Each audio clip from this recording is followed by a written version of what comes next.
UJFM 95.4.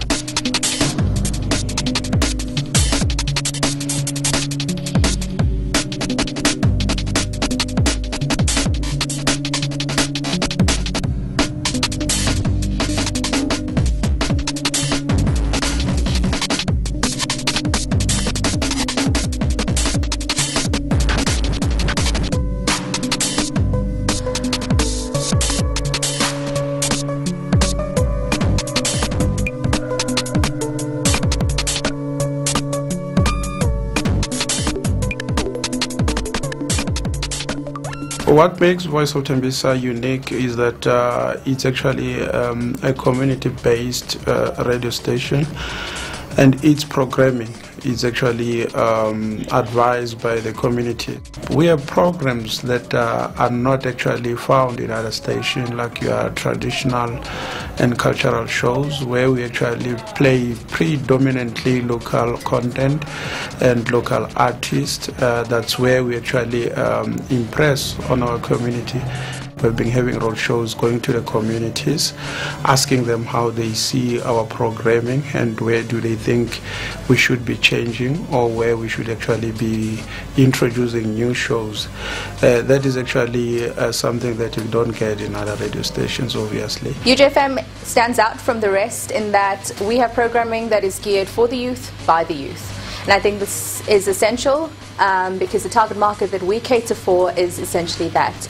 Our aim and objective from UJFM standpoint is to mandate the University of Johannesburg, and I think we've done so in the past year, and we will continue to do so in terms of bridging a gap between all 4 of the UJ campuses.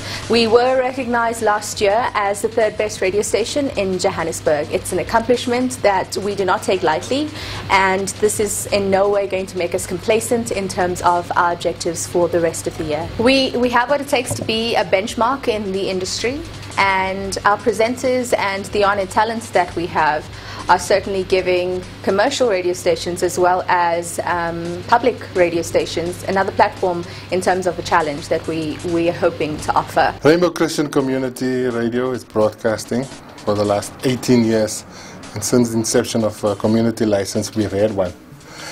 And what makes us unique? I think because we serve a niche market.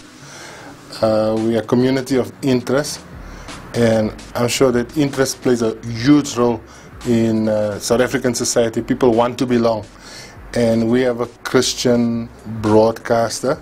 We are a Christian broadcaster, and I think we appeal to Christian and those who aspire to want to be Christians.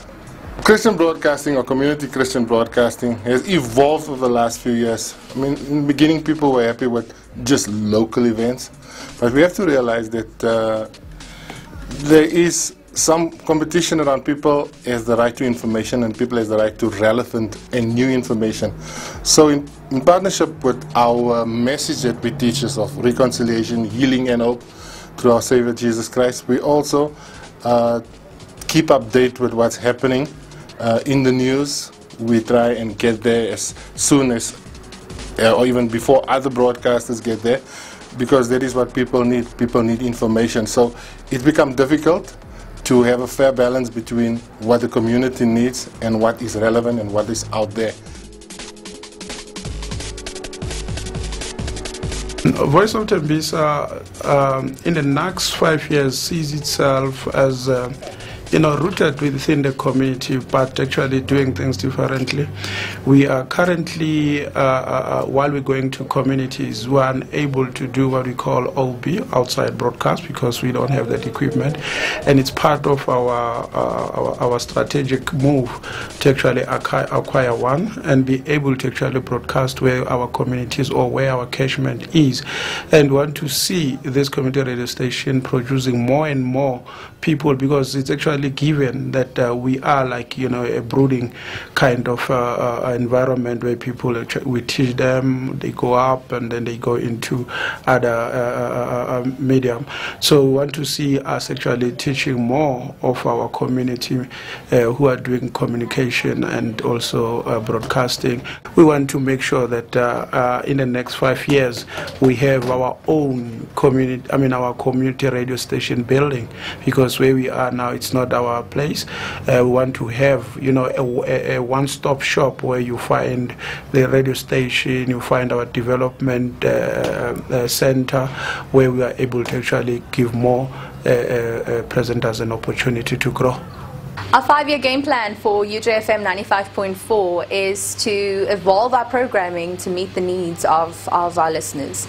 That is to constantly change with our changing target market. We will essentially still be a radio station that caters for the youth market, tackling topical issues that's affecting the youth. Being as hard-hitting as we possibly can be, as controversial as our listeners are. I think that's the only way that we can bridge the gaps and the divides in the community with these issues. One of the things that we will always stand for is to be the voice of UJ and to be the voice of the youth that tunes in to 95.4. What we are trying to do recently is try and get the younger market listening to Rainbow, because it is assumed that the Christian broadcaster was for adults and people who are more mature of heart. But what we're trying to bring our message to younger people, so the younger people can understand what we're all about, because that ultimately is the future of broadcasting. Rainbow FM is events driven, and most of our events currently that we have it's very youthful, it's young people orientated. We have our music events, music and dance events, then we have our music and dance competitions. And then we want to encourage younger people to start singing the music, or to bring their own style of new gospel music. And that's how we launch out to get younger people. So tune in to UJFM 95.4.